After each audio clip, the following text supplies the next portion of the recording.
Bonjour, merci beaucoup d'être là aujourd'hui. Ça me fait plaisir de vous présenter les résultats de mon mémoire. Ça fut beaucoup de travail, donc c'est intéressant de savoir que je peux le partager aussi avec les gens qui pratiquent puis qui vont vers la pratique éventuellement aussi. Donc, je vais vous exactement parler de mon projet. Dans le fond, c'est surtout l'analyse aujourd'hui que je veux vous démontrer, puis je veux aller aussi donner la voix aux jeunes que j'ai rencontrés. Donc, la présentation, je vais vous présenter premièrement la mise en contexte du projet, comment ça a commencé, de quelle façon j'ai commencé avec le projet de recherche, qu'est-ce qui m'a emmené là. Puis, vous présenter les constats principaux, donc le poids des mots, une réalité qui est très complexe. Le vertige de la transition à la vie adulte, hein, vous devez déjà savoir un petit peu comment c'est difficile pour les jeunes qui ont une transition à la vie adulte un petit peu plus crunchy, qui ont moins de soutien peut-être, ou vécu des parcours plus difficiles mineurs. Ensuite, l'intervention en zone grise, la gestion du risque qui est un enjeu central, puis la collaboration qui vient aussi permettre aux intervenants de bien soutenir ces jeunes-là au travers de leur parcours. Donc, l'objectif de la recherche, en fait, je suis venue à cette recherche-là parce que dans mon stage au PIPQ, au baccalauréat, j'ai fait la connaissance de la réalité des gens qui échangent des services sexuels contre rétribution. Je vais vous expliquer pourquoi j'utilise cette terminologie-là dans les prochaines minutes. C'est important là, que je vienne asseoir ce passage-là aussi. J'ai découvert, à travailler avec les travailleurs de rue qui étaient dans l'organisme, que les jeunes, au niveau du passage à la vie adulte et de leur réalité, vivaient beaucoup de difficultés au niveau de la transition, des services transitoires, qu'on n'avait pas nécessairement toutes les attaches là, pour leur permettre de faire une transition avec protection. Donc, l'objectif principal, c'était d'approfondir les connaissances sur la problématique, mais aussi l'accessibilité aux services qui sont offerts à ces jeunes-là, mais de l'asseoir dans le contexte de l'échange de services sexuels contre rétribution, qui en soi est des défis plus grands peut-être parfois là, pour ces jeunes-là. Donc, les jeunes adultes, j'ai rencontré 4 jeunes adultes qui sont impliqués, qui ont un parcours qui rejoint là, la dynamique de prostitution. Donc, leurs défis, leurs besoins, leurs expériences face aux services qu'ils ont reçus, les points de vue par rapport à l'amélioration des possibles des services. Puis en même temps, j'ai rencontré 9 intervenants socio-communautaires de la Ville de Québec. Donc, des intervenants, j'ai choisi de me concentrer sur ces intervenants-là parce qu'ils n'ont jamais vraiment été consultés auparavant pour savoir comment ça se passe, leur travail, leur intervention auprès des jeunes.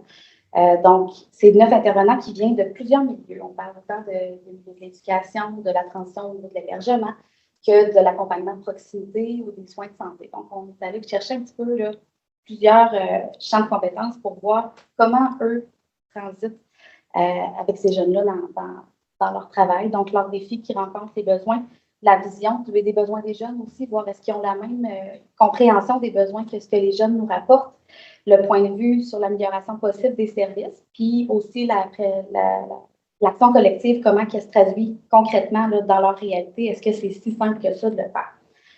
Donc, j'ai passé par une recherche qualitative. Je voulais vraiment aller chercher comment eux l'ont vécu, comment eux l'ont perçu, puis partir de leurs mots pour comprendre un peu plus la dynamique. Puis j'ai fait des entretiens semi-dirigés à ce moment-là. Ma collecte de données s'est faite entre juillet 2018 et mai 2019. Ensuite, c'est venu à l'analyse et tout ça. Et effectivement, j'ai terminé complètement là, mon parcours en mai 2020.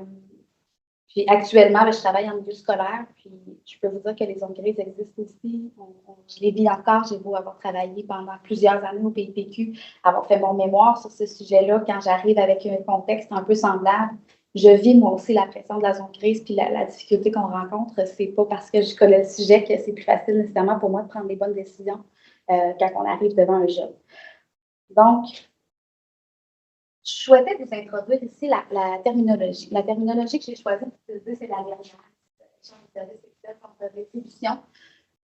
Je voulais inclure tous les parcours, je voulais inclure toutes les sensations, tout le sens que les jeunes font de leur expérience. Puis, en exploitant cette terminologie-là, j'ai réalisé que quand on utilise un terme ou un autre, ça oriente nos services, ça oriente la façon dont on va intervenir auprès du jeune, dont on va, c'est l'émotivité, hein, ça fait ressortir aussi au niveau de notre sensibilité. Donc, si on voit exploitation sexuelle, ben, on va aller vraiment au niveau de la protection. On va beaucoup trancher en fonction de l'âge légal de 18 ans au niveau d'exploitation sexuelle. Donc, au niveau de la loi, c'est sûr que la loi de la protection de la jeunesse va considérer qu'un jeune qui échange des services sexuels contre rétribution vit de l'exploitation sexuelle. On pourra voir un petit peu plus loin là, dans la présentation comment les jeunes, eux, perçoivent ça. On utilise position, travail du sexe un petit peu plus au niveau adulte, escorte. Escorte, c'est un des termes qui est utilisé le plus par les jeunes qui le vivent, qui se sentent mieux dans ce terme-là aussi. Exploitation sexuelle, dans tous les jeunes que j'ai rencontrés, il n'y en a aucun qui s'est senti concerné par l'exploitation sexuelle. Ils sont capables de reconnaître qu'il peut y en avoir une part, mais pas la totalité. Ça vient jouer un peu sur leur sentiment de pouvoir d'agir. Puis là, les autres termes, escorte, sugar baby, recruteur, souteneur, pimp, proxénète. Ça, c'est tous des termes que quand on les utilise avec un jeune qui ne se sent pas concerné par ces termes-là, ne va pas se reconnaître, va réagir, va être en opposition, ne va pas être prêt à accepter l'aide non plus qu'il reçoit. Donc, au niveau, exemple, pimp, j'ai un extrait ici que je vous ai mis sur d'une des jeunes que j'ai rencontrées. Donc, je vais vous la lire. C'est sûr comment ils voient le réseau. T'sais, moi, je l'ai vu parce que j'étais amoureuse. Puis je pense que si le monde aurait compris dès le départ, peut-être que je serais sortie avant. Tout le monde appelait ça mon pimp. Mais dans ma tête, c'était pas mon pimp. Dans ma tête, c'était mon chum. Genre, c'était l'homme de mes rêves. Puis juste le fait d'entendre juste pimp à toutes les fois, c'est comme déjà tu me perds. Donc ça, je la trouvais très parlante. Ce passage-là venait marquer un peu l'effet que ça peut avoir quand on choisit les mots, mais qu'on n'écoute pas nécessairement les termes que ces jeunes-là veulent avoir. Cette jeune-là, par exemple, préférait le terme escorte. Pour elle, ça avait une meilleure notoriété. C'est plus naturellement. Il y en avait une de nos jeunes qui, elle, utilisait naturellement le mot prostitution, là, mais les deux autres, pour eux, c'était des connotations négatives. Donc, vraiment, là, ça vient expliquer un petit peu cette partie-là. Puis, une des jeunes disait que, bon, au niveau des agences, des fois, on pouvait penser à l'exploitation sexuelle étant donné qu'ils retirent du profit, mais pas totalement. C'est pas, ils se sentent quand même avec un certain pouvoir d'agir et un choix dans tout ça. Donc, je vous amène ici rapidement. Parce que, comme je vous ai dit, le choix des mots qu'on va utiliser, la façon qu'on va interpeller les pratiques, les lois, les façons dont on déploie les services, va jouer beaucoup dans le besoin de protection. Étant donné qu'on parle d'exploitation sexuelle. Quand on arrive à l'âge majeur, on va parler davantage de prostitution pour la plupart du temps. Mais ces jeunes-là, ils ont besoin de se développer pour devenir autonomes à l'âge adulte. On a quand même une culture de services qui arrive. Donc, aujourd'hui, le but, ce n'est pas de vous dire comment nécessairement prendre l'intervention. Ce n'est pas une pratique claire dans un cadre défini. Au contraire, je veux nous permettre de réfléchir, nous permettre de se voir aller, de prendre du recul sur nos pratiques, puis de se voir que des fois, quand on essaie de trop protéger, parfois on oublie que le jeune a besoin de se développer. Puis, est-ce que ça l'aide, est-ce que ça le protège quand à l'âge adulte s'il n'a pas appris à gérer le risque par lui-même dans ce qu'il va vivre, dans l'expérience dans laquelle il rencontre? Je vais passer rapidement là, sur les principaux besoins, les principaux impacts que les jeunes vont vivre, puis les besoins qu'ils ont en général, mais aussi les besoins qui sont répondus par l'échange de services sexuels contre rétribution. Donc, les besoins de base, c'est sûr que la sécurité, l'hébergement, la nourriture, on embarque la consommation là-dedans parce que pour eux, la plupart du temps, ça fait partie de leur quotidien. Ça vient aider aussi des fois à traverser ce qu'ils vivent. Les besoins de base, s'ils ne sont pas répondus en partant, c'est difficile d'aller les aider à faire autre chose. Puis la prostitution, l'échange de services sexuels, ça comble les besoins de base aussi, dans certaines mesures. Au niveau de l'hébergement, parfois, quand tu es avec une gang, tu as accès aussi à la sécurité. Pas toujours, il y a de la violence quand même, mais au niveau de la sécurité, eux autres, ils l'assurent quand même. Ils se sentent protégés, ils se sentent soutenus. Puis les jeunes qui sortent des réseaux, souvent, ils n'ont pas accès à un logement facilement, ils n'ont pas accès à des services transitoires qui sont adaptés à leurs besoins, à leur vécu puis à leur réalité. C'est des jeunes qui vont être souvent marginalisés. Donc, ça laisse un peu présager là, que ça va être plus difficile pour eux d'avoir accès à un salaire, tout ça. On parle des besoins financiers. Ils sont habitués à un mode de vie de luxure. Hein. Ça devient un peu une dépendance parfois pour eux. Les vêtements de marque, les téléphones, les bijoux, les ongles, les cheveux. tout ce qui est autour un peu de la main de la réalité, parce qu'ils ont beaucoup de gains à travers leur réalité. Il n'y a pas juste les impacts négatifs, puis c'est ce qui vient jouer dans leur ambivalence de est-ce que je continue ou est-ce que je sors de ce milieu-là ou pas. Puis, la sécurité financière, effectivement, il y a des gains financiers qu'il faut, on ne peut pas les omettre, ces gains-là, ils existent, ils sont présents. Puis, ils viennent jouer aussi sur la possibilité de réfléchir à un autre avenue pour gagner leur vie.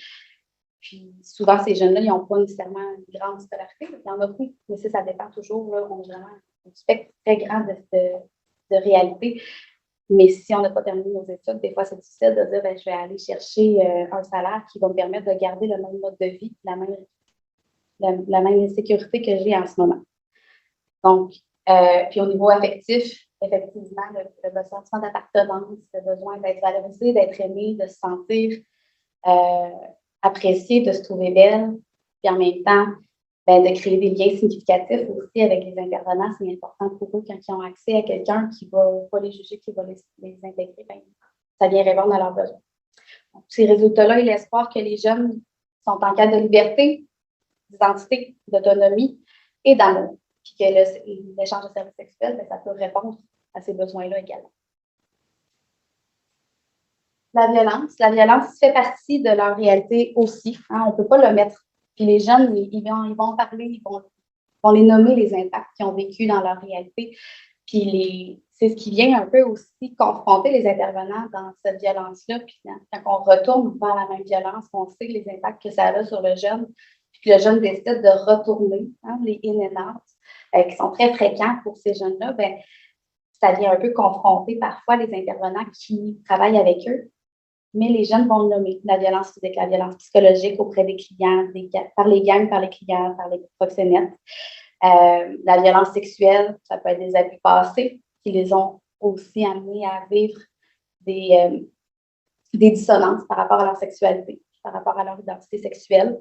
Ils peuvent avoir vécu des abus aussi par les clients, par les gangs, par les proxénètes, tout dépendant comment ça se passe. Puis, il y a une grande partie qui était nommée par les jeunes que j'ai rencontrés, qui était la déshumanisation du corps. Donc, on vient objectifier le corps de la femme, objectifier son corps pour par exemple, en agence, on va parfois se comparer aux autres. Les clients peuvent se comparer également aux autres filles qu'ils ont rencontrées. Donc, peut venir aussi jouer sur l'apparence. Puis là, je dis filles, mais c'est pas parce que les garçons sont commis, c'est que dans les résultats, dans les recherches, on met beaucoup l'accent sur les filles, qui un manque. Hein. On a besoin de gens qui vont aller s'adresser aux garçons. Il y en a quelques-uns, mais c'est pas utilisé autant qu'avec les filles. Les gars, on les associe beaucoup à la dynamique un peu plus de recrutement, de proxénétisme, mais on oublie la partie qu'il y a des jeunes aussi qui sont impliqués dans des activités d'échange de services sexuels. Faut pas les omettre, il ne faut pas les oublier, mais j'ai 3 jeunes qui sont des filles, puis j'ai un garçon aussi dans ma cohorte, qui fait que j'ai eu le pendant un peu des gars, puis qui nommait lui-même aussi qu'on manque un peu d'informations sur comment les soutenir, puis sur quelles ressources il peut aller chercher dans sa vie. Donc, les impacts, comme je vous disais, les impacts au niveau psychologique, on peut parler du trouble de stress post-traumatique, anxiété, hypervigilance, la perception négative de soi, là, au niveau de l'estime de soi. Puis, à ce niveau-là, il y a un grand délai au niveau de l'entrée des services. C'est sûr que mineurs, on rattache plus de choses autour de eux. Quand on arrive à 18 ans, là, la transition est très difficile. Il y a une grande coupure qui se vit à ce niveau-là. Puis d'aller rechercher après ça des services professionnels. Puis c'est difficile pour eux de chercher des services professionnels, de faire confiance, d'être capable d'aller nommer qu'est-ce qu'ils ont vécu, puis de se dire que la personne à qui je vais dire, elle va être capable de le recevoir, qu'elle va être à l'aise de le recevoir, qu'elle ne va pas me juger. Ça, c'est très difficile pour ces jeunes-là de trouver des services en qui ils ont confiance. Même au niveau médical, là, c'est par exemple des filles qu'on rencontre, puis les intervenants le reçoivent aussi, ce qui fait que les intervenants parfois vont avoir besoin de pallier à l'absence des services ou à la difficulté d'accéder aux services. Donc, vont dépasser parfois leur mandat, en fait souvent leur mandat, pour mettre des coussins, puis essayer au mieux d'apaiser la souffrance de ces jeunes-là sans nécessairement avoir toutes les formations qui leur permettent de le faire en totalité, adéquatement, ou d'aller chercher là, vraiment à guérir ces blessures. Donc, l'implication des jeunes aussi, dans les activités criminelles, on va faire en sorte que ça va être, ils vont se mettre le pied dans l'engrenage, puis ils vont avoir peur d'être pris aussi dans des démarches judiciaires si jamais ils sortent ou dénoncent ou font un pas vers la sortie. Puis la sortie, je vais en parler plus tard, en fait, de la sortie, mais les activités qui sont reliées, les filles vont, même les garçons vont faire de la fraude, vont recruter. Parfois, recruter, ça permet d'être moins utilisé, d'être moins dans des activités d'échange de services sexuels. Donc, il y a une balance qui vient se créer ici aussi. Puis la complexité du processus de dénonciation. Hein. On parle à plusieurs personnes. On répète les signalements à chaque événement. On répète un peu le traumatisme aussi quand on passe toutes ces étapes-là à chaque fois. Puis, c'est très, très, très difficile pour ces gens-là de passer dans ce service-là. Donc, c'est sûr que pour dénoncer, ça peut devenir complexe. Puis, le rôle multiple des filles, quand on parle de ça, bien, pour les intervenants, c'est confrontant. C'est confrontant au niveau éthique, c'est confrontant au niveau moral, c'est confrontant de dire que hier, tu vivais la souffrance qui était associée à ta réalité, puis aujourd'hui, tu as décidé de faire vivre la même chose à d'autres personnes. C'est quand même, c'est quelque chose qui ressortait au niveau des intervenants. Cette difficulté-là, cette dissonance-là entre les deux rôles, c'est difficile d'aller un peu pallier. Il y en a qui, en se concentrant sur l'aspect un peu plus la partie victimisation, la partie on va guérir les blessures que tu vis, bien, il écartait un petit peu le côté recrutement, le côté prox, qui faisait en sorte que c'était plus facile pour eux de gérer l'émotion. On se concentre sur la partie qui te concerne, sur tes blessures à toi, mais ça ressortait quand même comme un outil qui était très important. Puis même entre eux, les filles vont parfois se dénigrer. Hein? Ben, elle a fait ça, elle a fait des échanges de services, elle a voit des clients. Moi, je ne le fais plus. Moi, je le faisais, mais des fois, je le fais, mais c'est les clients que j'ai choisis, fait que c'est pas pareil. Fait qu'on a tout aussi une dissonance dans leur discours au niveau des jeunes, que c'est pas les mêmes réalités pour les autres.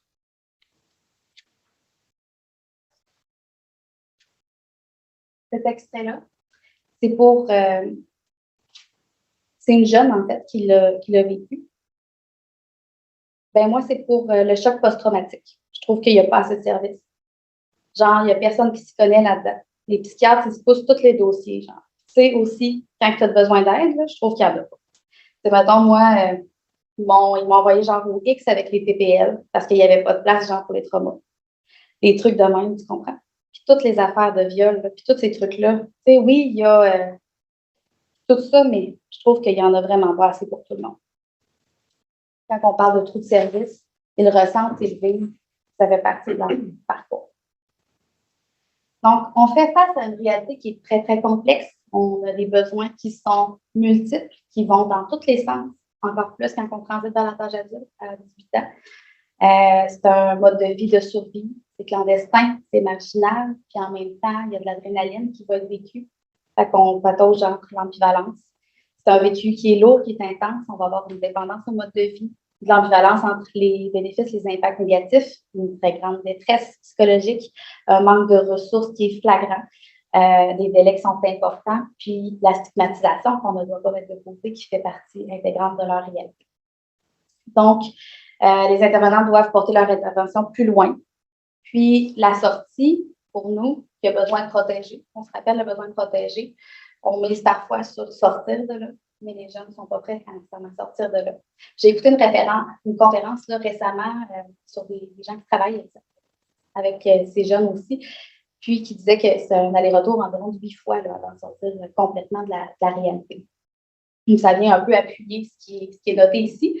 Puis la sortie, c'est relatif. Hein? J'ai des jeunes qui me disaient, ben moi, je suis sortie, j'en fais plus partie, j'ai gardé mes clients réguliers, c'est sûr que c'était le fun, que ça allait bien, puis que je me sentais à l'aise. Moi, je ne fais plus partie de ça. Je garde quand même juste ceux-là, puis si ça va, je me sens bien.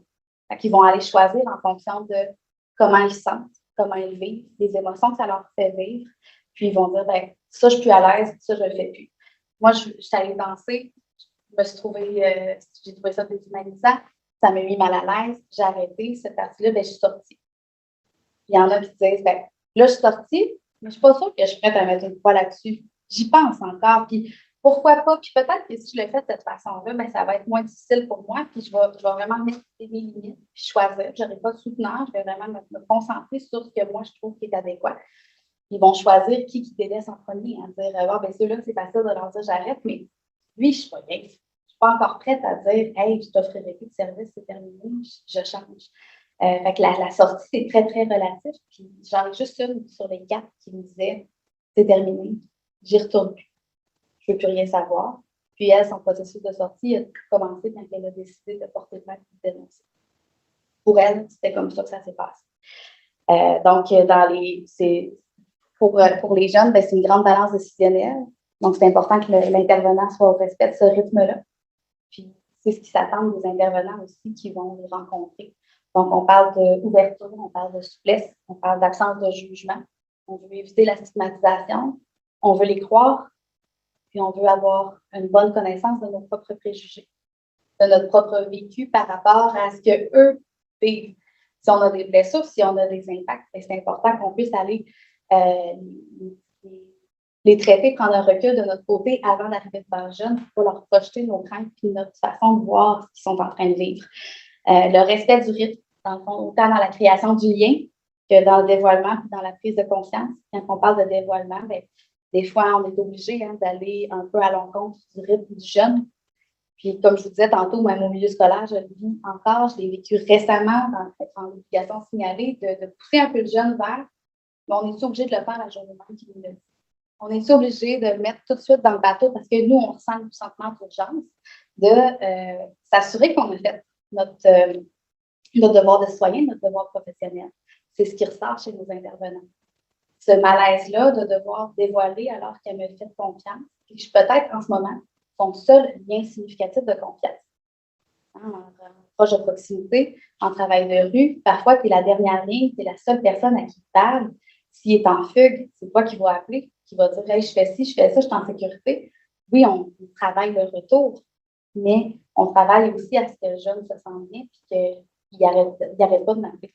On ne veut pas couper ce contact-là, c'est le dernier qui lui reste. Donc, c'est sûr que cette partie-là, au niveau du rythme, est difficile à gérer. Le rythme de changement aussi, quand on parlait des in and out, de ce que ça nous fait vivre comme intervenant, de voir le jeune retourner dans des situations d'utilisation, c'est dur, c'est pas facile, ça fait vivre toutes les émotions. Puis c'est important de s'entourer dans ce temps-là comme intervenant pour prendre soin de nous aussi, s'assurer que cette partie-là, ben, on est capable de l'accueillir, même si à chaque fois, il se remet dans des situations difficiles, même si là, on pensait que c'était la bonne, puis que non, pas cette fois-ci. On m'a rappelé, puis il a revécu des affaires difficiles.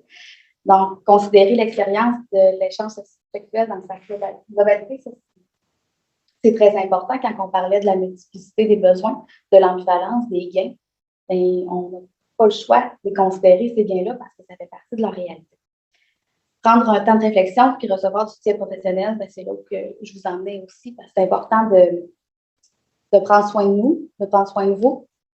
Parce que si on veut prendre soin de ces jeunes-là, ben, faut qu'on soit disponible et qu'on soit prêt à le faire. Fait qu'on a besoin de ces services-là aussi pour prendre du recul. Fait qu'on n'est pas obligé nécessairement de signaler la journée même si on n'a pas pris le temps, à moins qu'elle soit en danger. Là, on parle de sécurité, c'est sûr. Mais parfois, on peut prendre le temps de prendre le pour et le contre. Des fois, c'est 15 minutes, des fois, c'est 1 heure, des fois, c'est une journée. Mais OK, comment on le fait, puis comment on l'amène au jeune, puis comment on travaille avec le jeune. Quand on arrive à la transition à la vie adulte, puis on l'a abordé quand même pas mal déjà, là, la plupart des services à 18 ans, les difficultés d'accès, ils ont besoin d'être soutenus au développement de leur autonomie. C'est là que c'est plus difficile. C'est là que c'est plus difficile quand on est mineur. Quand on parle de soutenir le développement, vivre les expériences que les autres jeunes vont vivre. Et dans ces circonstances-là, des fois, ben, ils sont protégés, ils sont dans un placement, ils vont être retirés un peu de leur milieu risque parce qu'on ne veut pas qu'ils se mettent en danger. Mais en les mettant pas, on leur apprend pas nécessairement à se préparer à vivre ce risque-là. On oublie des fois, on l'oublie qu'on l'oublie pas. J'ai parlé à beaucoup d'intervenants là, à ce niveau-là, puis ce qu'ils déplorent, en fait, les intervenants que j'ai rencontrés, puis dans la pratique aussi, c'est plus qu'on a de la difficulté à trouver un équilibre. C'est pas parce que on les protège, on fait ce qu'on a à faire, on doit les protéger.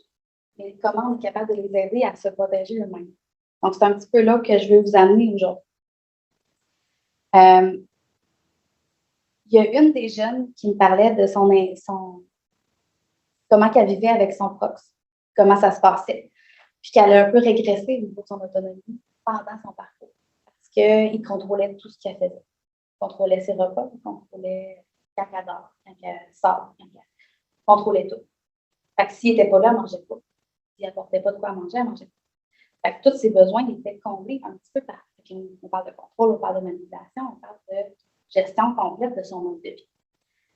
Mais elle a fait un peu le parallèle aussi avec les services de placement. Puis c'est pas contre les services de placement, au contraire, là, mais plus dans le sens que elle pouvait aller dans un appartement supervisé, puis là, il disait, ah, mais non, viens super, viens on a de quoi manger, viens manger. Bon. Puis elle allait manger. Quand elle était arrivée en appart, elle ne savait pas quoi faire. Elle ne savait pas comment ça allait manger, comment. Elle dit, j'aurais aimé ça, j'étais contente qu'il m'évite. J'aurais aimé ça qu'il me pousse un petit peu plus à développer cette partie-là par moi-même. Donc, c'est cette partie-là où parfois, qu'on remarque, qu'on peut constater, c'est en essayant de protéger, bien, on est peut-être à ce développement-là aussi. Ici, c'est un autre extrait d'une jeune. C'est celle-là, en fait, qui le nommait. Là. Tu sais, parce que sortir des centres, c'est dur. À 18 ans, tu es dehors, tu es sans limite. Ils s'en fichent. Ils peuvent rien faire pour toi. Fait que ça a vraiment été dur. Tu sais, me rendre à 18 ans et me dire, je suis genre le ça moi-même. Il faut tout que je fasse moi-même. J'étais habituée d'avoir une cuisinière à tous les jours, d'avoir des éducateurs proches de moi, d'avoir un cadre. Tu veux pas, à telle heure, il passait. Telle heure, il passait, mais là, quand tu es laissé à toi-même, c'est toi qui fais ton propre corps. C'est ça qui a été dur. Puis je pense que c'est pour ça que je suis tombée vraiment, vraiment, vraiment bas. Puis, mais là, je suis en train de refaire ça. On m'apprend à faire ça. C'est pour ça que je pense que je peux en adulte encore. Ça vient remettre en perspective aussi l'âge de l'égalité. Est-ce qu'en tant que société, on met de la pression à nos jeunes de 18 ans de devenir des adultes rapidement, qui sortent des services de protection? On leur demande d'être autonomes, mais on ne leur a pas laissé la chance de l'apprendre tout le temps. Ça, c'est ce qui ressort beaucoup de cette recherche. Pour nos jeunes adultes, mais aussi pour les intervenants qui les accompagnent, parce que c'est difficile de trouver les ressources, un peu comme on discutait tout à l'heure. La zone grise, la fameuse zone grise, on passe notre temps dans cette zone grise-là quand on travaille avec ces jeunes-là. C'est très, très difficile pour les intervenants de gérer au niveau mineur. Hein, parce qu'au niveau majeur, cette zone grise-là, on arrive un peu plus à la gérer.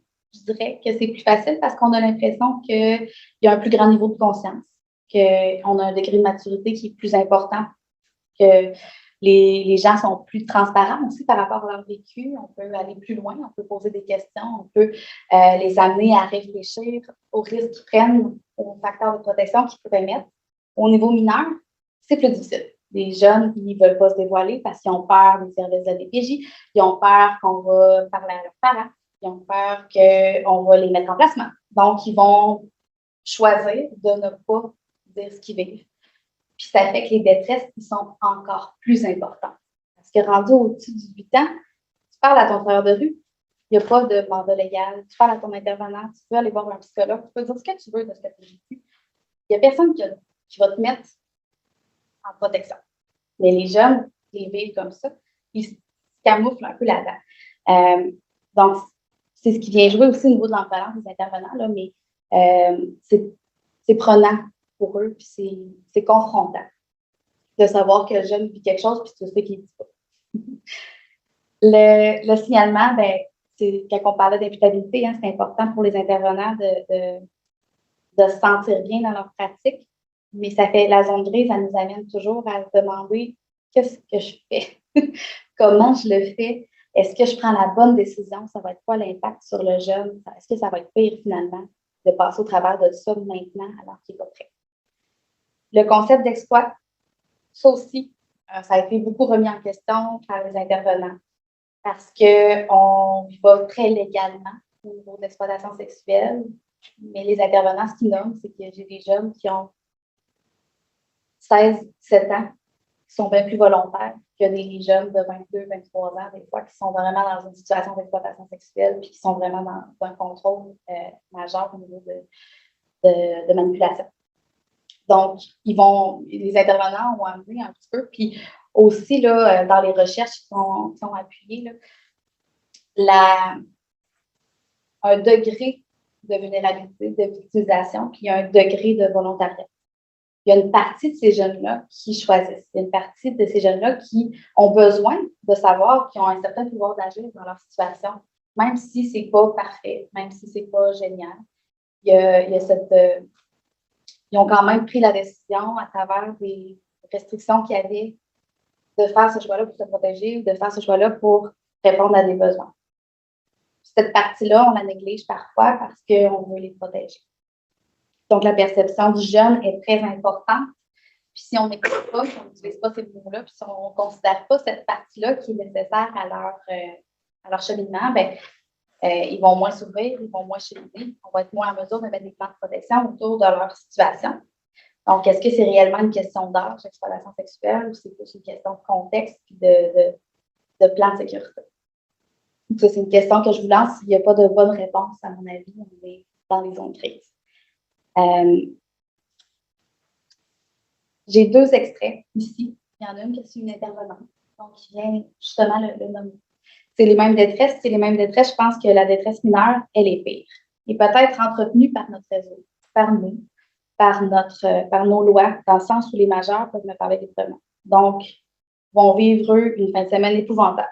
Vont être agressés, vont être battus, vont être violés, volés, fraudés, tout ce que tu veux. Il n'y aura pas de crainte à venir m'en parler. Les suivis mineurs que j'ai depuis longtemps, ils vont réussir. Ils savent qu'il y a des choses qu'ils peuvent me dire d'une façon où il n'y aura pas de signalement. Mais sinon, ils vont tous craindre ce signalement-là.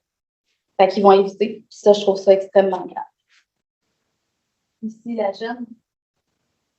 Ben moi, perso, je me sentais mal, puis j'essayais de plus me geler de mes émotions. Plus geler pour essayer de bloquer ça, genre, pas rien dire. Tu comprends? Plus d'être déconnecté, je pense. Il faut plus que. Je pense que tu te rends plus loin parce que tu n'en parles pas à personne. Genre. Je ne sais pas comment dire ça, là, mais c'est. Voilà. Ça dit. Cette jeune-là, elle les a vécu, les services, elle les a vécu depuis qu'elle est jeune, mais elle s'est toujours protégée en évitant d'en parler. Puis rendue majeure, ben, c'est difficile pour elle de le faire. Donc, on se retrouve encore entre le besoin de protéger puis le besoin de se développer. C'est ce qui m'amène à l'autogestion du risque. Parce que le jeune est au centre de ça. Puis même adulte, même rendu à l'âge légal d'être un adulte, même à 30 ans parfois. Peu importe l'âge, j'ai travaillé avec des clientèles adultes, il y avait 50 ans, 60, qui avaient encore besoin de protection, besoin d'être rassurés, d'avoir quelqu'un qui les écoute, qui les soutient, qui les aide à cheminer, à se protéger. Mais ils ont besoin de se développer, ils ont besoin d'apprendre à s'occuper d'eux-mêmes, à prendre soin d'eux, à vivre avec le risque, à trouver des plans, des filets de sécurité. Puis ça, ben, c'est le petit bout qu'on doit travailler, qu'on doit réfléchir dans comment on peut trouver cet équilibre. Donc, cette gestion du risque-là, cette autogestion-là, on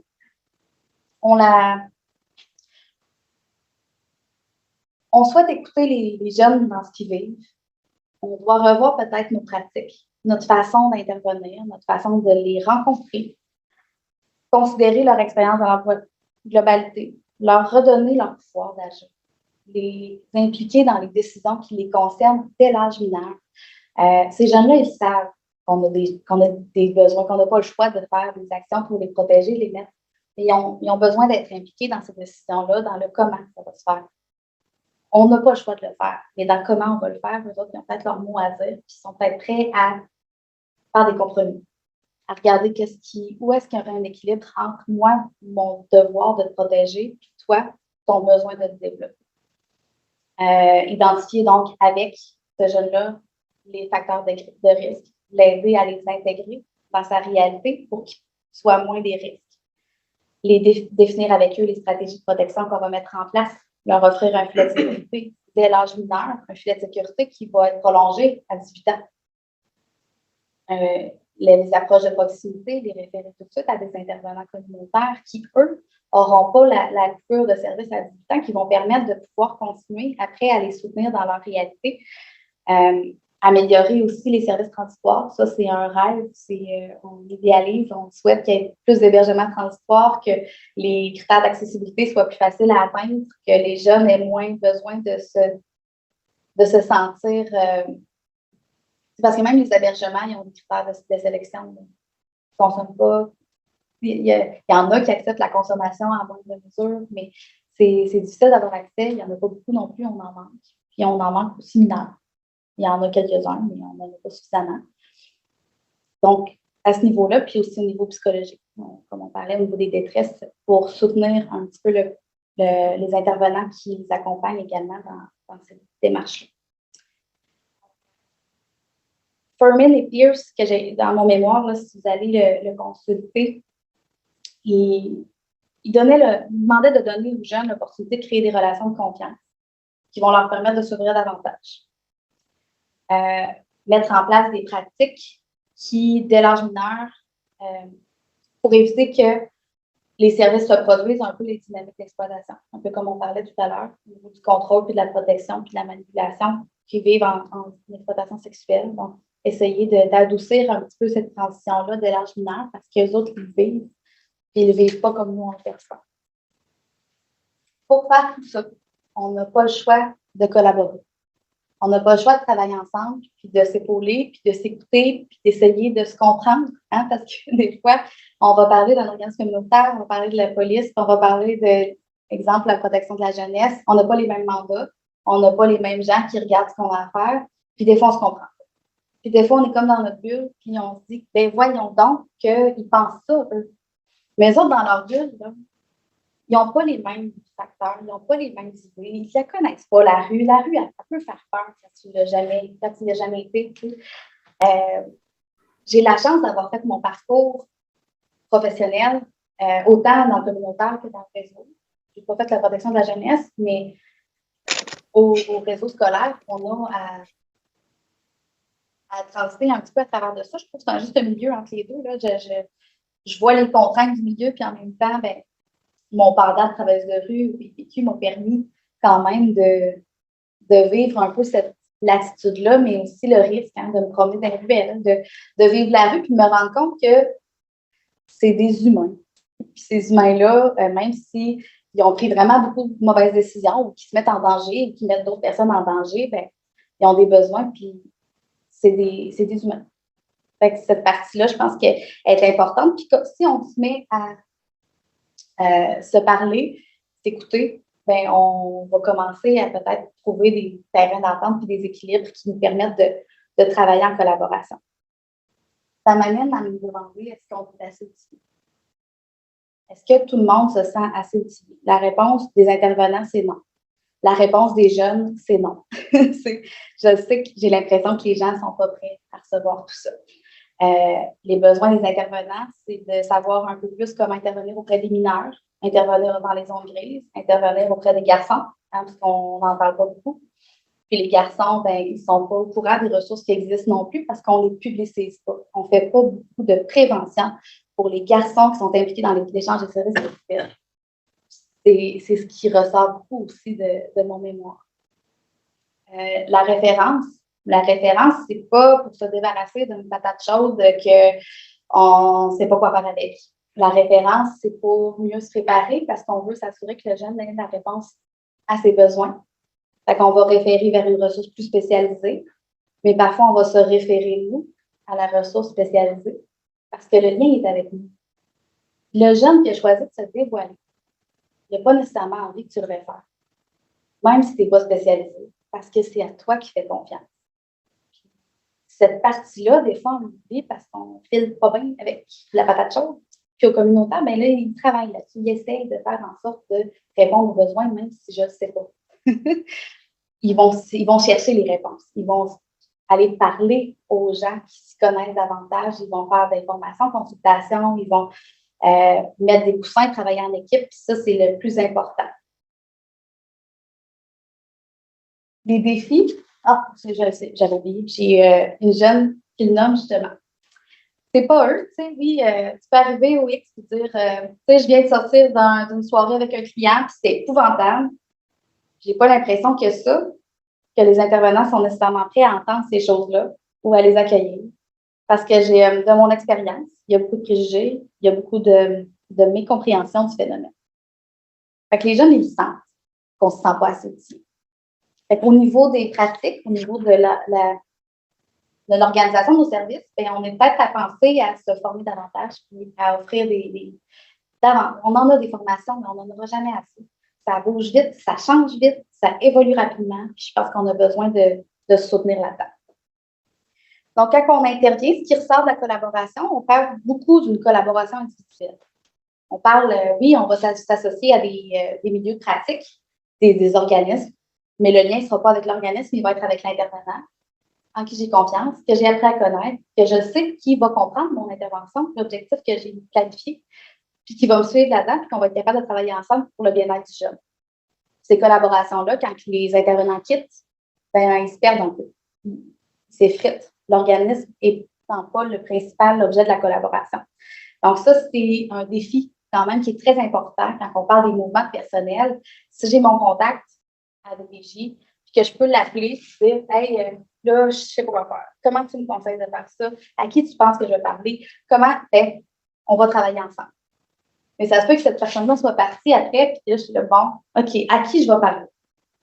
Les intervenants, ils ont peur de qui va répondre à leur téléphone. Ils ont peur de ne pas être compris, de ne pas être considérés, que leur intervention, mais aussi leur posture professionnelle ne soit pas considérée tout le temps.